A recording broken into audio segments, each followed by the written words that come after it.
अस्सलाम वालेकुम दोस्तों, मैं हूं रफीक। दोस्तों, आज की इस वीडियो में हम बात करने वाले हैं कि हम एचटी मोटर्स को स्टार में क्यों कनेक्ट करते हैं। आपको ये पता होगा, अगर आपने इंडस्ट्रीज में देखा होगा, तो एलटी मोटर्स जो है वो आमतौर पे डेल्टा में कनेक्ट होती हैं। कुछ एलटी मोटर्स ऐसी भी होती हैं जो कि स्टार में कनेक्टेड हो, लेकिन अगर हम मेजोरिटी की बात करें तो एलटी मोटर्स जो हैं वो डेल्टा में कनेक्ट होती हैं, और जो एचटी मोटर्स हैं यानी कि जो 6.6 केवी से ऊपर वोल्टेज पे काम करती हैं, वो 11 केवी पे हो या 6.6 केवी पे हो, तो वो हमेशा स्टार में ही कनेक्ट होती हैं। तो आज की इस वीडियो में हम इसी के बारे में बात करने वाले हैं। अगर आपने चैनल को सब्सक्राइब नहीं किया तो चैनल को सब्सक्राइब कर दें और साथ में बेल आइकन को प्रेस कर दें ताकि आपको नोटिफिकेशन मिलती रहे। दोस्तों, सबसे पहले हम ये समझते हैं कि हम एचटी मोटर्स जो कि 6.6 केवी या उससे ऊपर वाली जो है वो वोल्टेज लेवल पे वर्क करती हैं, वो स्टार में कनेक्टेड क्यों होती हैं। दोस्तों, अगर आप यहाँ पे ये चीज़ अपने दिमाग से निकाल दें कि हम यहाँ पे जो भी मोटर यूज़ करने वाले हैं वो स्टार में या डेल्टा में, तो हम इस क्वेश्चन को आगे बढ़ाते हैं। मान लीजिए कोई भी जो है वो मोटर है, अगर आप उसकी इंसुलेशन लेवल की बात करेंगे, अगर आप उसके वाइंडिंग की इंसुलेशन जो है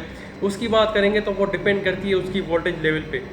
अगर हम यहाँ पे एचटी मोटर्स की बात कर रहे हैं तो हम यहाँ पे 6.6 केवी, हम यहाँ पे 11 केवी की बात कर रहे हैं। तो अगर आप 11 केवी या 6.6 केवी की बात करेंगे तो वहाँ पे आपकी जो मोटर की जो वाइंडिंग है उसकी इंसुलेशन लेवल आपको ज़्यादा रखनी पड़ेगी। तो अल्टीमेटली यहाँ पे बात आ जाती है कॉस्ट की। अगर आप मैन्युफैक्चरर से कहेंगे कि हमें यहाँ पे एचटी मोटर्स बनानी है, तो एचटी मोटर के लिए वो वहाँ पे आपको हाई क्वालिटी की जो है वो इंसुलेशन लेवल प्रोवाइड करेगा, जिसकी वजह से आपकी जो मोटर की ओवरऑल कास्ट है वो भी इंक्रीज हो जाएगी। तो आप यहाँ पे मोटर की जो है वो वोल्टेज कम नहीं कर सकते, और आप यहाँ पे मोटर की इंसुलेशन लेवल भी जो है वो कम नहीं कर सकते, क्योंकि अगर आप दोनों में कंप्रोमाइज़ करेंगे तो आपकी मोटर यहाँ तो चलेगी नहीं, यहाँ तो फिर वो डैमेज हो जाएगी, यहाँ तो फिर वो जल्दी डैमेज हो जाएगी। तो ऐसी कंडीशन में क्या हमारे पास कोई भी सॉल्यूशन है जिसकी वजह से हम या तो वोल्टेज लेवल को कम कर सकें या तो फिर इंसुलेशन लेवल को कम कर सकें। तो यहाँ पे आंसर आ जाता है हमारे पास स्टार कनेक्शन का। दोस्तों, आप यहाँ पे स्टार कनेक्शन की जो है वो इक्वेशन देखें। आपकी स्टार कनेक्शन की जो इक्वेशन होती है वो होती है line voltage equal to √3 phase voltage. इसका मतलब है जो फेज वोल्टेज है वो इक्वल होगी 1/√3 लाइन वोल्टेज के। तो यहाँ पे आपकी जो ओवरऑल वोल्टेज है वो यहाँ पे लेवल कम हो जाती है, जिसकी वजह से आप जो है वो इंसुलेशन लेवल को भी कम कर सकते हैं, क्योंकि आपकी जो ओवरऑल लाइन वोल्टेज हो जाएगी वो हो जाएगी कम। दोस्तों, यहाँ पे जो दूसरा मसला आता है वो आता है इनरश करंट का। आपको पता है कोई भी इक्विपमेंट स्टार्टिंग में अपने रेटेड करंट से 6 to 7 टाइम्स हाई जो है वो करंट ड्रा करता है। अगर आप एचटी मोटर्स को डेल्टा में कनेक्ट करेंगे तो वो जो है वो मान लीजिए अगर वो 10 एम्पेयर ले रहा है, तो वो स्टार्टिंग में 10 एम्पेयर का 6 to 7 टाइम्स यानी कि 60 to 70 एम्पेयर ज़्यादा लेगा, और वहाँ पे वोल्टेज डिप भी आपको बहुत ज़्यादा देखने को मिलेगी। उस वोल्टेज डिप की वजह से आपका सिस्टम पूरा जो है वो बैठ सकता है। आपके जो पैनल्स लगे हुए हैं वो अनस्टेबल हो सकते हैं, आपके जो फीडर्स लगे हुए हैं वो अनस्टेबल हो सकते हैं। तो ये भी एक रीज़न है कि हम एचटी मोटर्स को डेल्टा में कनेक्ट नहीं करते। यहाँ पे हमारे पास स्टार जो है वो कनेक्शन किस तरह से काम आता है हम ये भी जान लेते हैं। आपको पता है कि स्टार डेल्टा स्टार्टर जो है उसका पर्पज़ यही होता है। स्टार डेल्टा स्टार्टर में क्या होता है कि हम स्टार्टिंग में मोटर को जो है वो स्टार में चलाते हैं ताकि उसको इंटरनल रेजिस्टेंस हाई मिल सके। उसका जो स्टार्टिंग करंट जो है वो 70% या 75% तक पहुंचने के बाद हम उसको डेल्टा में कनेक्ट कर देते हैं, क्योंकि स्टार में इंटरनल रेजिस्टेंस हाई होती है। स्टार में जो है वो इनरश करंट इतना ऊपर नहीं जाता, उसकी जो पीक है, जो वोल्टेज पीक है वो इतनी नहीं होती कि आपकी जो है वो पूरा सिस्टम अनस्टेबल हो जाए।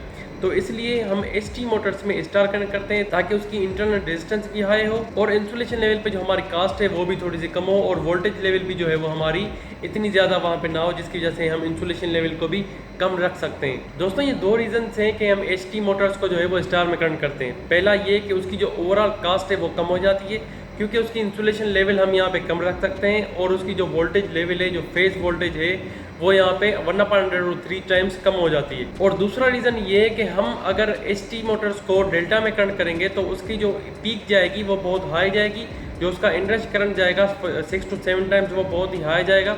इसी वजह से हम कोशिश करते हैं कि एचटी मोटर्स को हम स्टार में कनेक्ट करें ताकि इस मसले से भी हम बच सकें। अब दोस्तों, यहाँ पे बात आ जाती है कि फिर हम एलटी मोटर्स को डेल्टा में कनेक्ट क्यों करते हैं। दोस्तों, एलटी मोटर्स जो भी इंडस्ट्रीज में यूज़ होती हैं वो 5.5 किलोवाट या 10 किलोवाट 15 किलोवाट तक या इतनी छोटी छोटी जो है वो किलोवाट्स में मोटर यूज़ होती है। तो उसकी जो इंसुलेशन रेजिस्टेंस है उसको बढ़ाने का कोई भी हमें यहाँ पे फ़ायदा नज़र नहीं आता। अगर हम एचटी मोटर्स की बात करें तो वो 5000 किलोवाट या इस तरह के जो है वो बहुत हाई किलोवाट की मोटर्स होती हैं, और उनकी कंपेरिजन में जो एलटी मोटर्स होती हैं उनकी जो है वो किलोवाट बहुत ही कम होती है। वो 5 किलोवाट या 5.5 किलोवाट 10 किलोवाट 15 किलोवाट तक होती है। तो ऐसे में अगर आप उनकी इंसुलेशन रेजिस्टेंस पे खर्चा करेंगे तो उसका कोई भी जो है वो खास फायदा नहीं है, क्योंकि उनका जो है वो पीक लेने का इतना ज़्यादा असर नहीं पड़ता। तो दोस्तों जब आप LT मोटर्स को डेल्टा में कनेक्ट करते हैं तो उनको स्टार्टिंग के टाइम पे उनका भी जो है वो 6 to 7 टाइम्स करंट जो है वो पीक पे जाता है, लेकिन उसका इतना असर नहीं होता जितना आपको जो है वो ST मोटर्स में देखने को मिलता है। उसका इतना असर नहीं होता कि आपका सिस्टम बैठ जाए। तो दोस्तों यही रीज़न है कि हम HT मोटर जो है वो स्टार में कनेक्ट करते हैं और LT मोटर्स हम कोशिश करते हैं कि डेल्टा में ही कनेक्ट हो जाएं। तो अगर आपको ये वीडियो पसंद आई हो, अगर आपको ये टॉपिक समझ में आ गया हो तो आप मुझे कमेंट सेक्शन में बता सकते हैं। अगर आपको जो है वो वीडियो इन्फॉर्मेटिव लगी हो तो आप मुझे कमेंट सेक्शन में बता सकते हैं। वीडियो पसंद आने की सूरत में वीडियो को लाइक एंड चैनल को सब्सक्राइब जरूर कीजिए। आपकी स्क्रीन में दूसरी वीडियोज़ भी आ रही होंगी इन्हीं वीडियो से रिलेटेड, आप वो भी देख सकते हैं।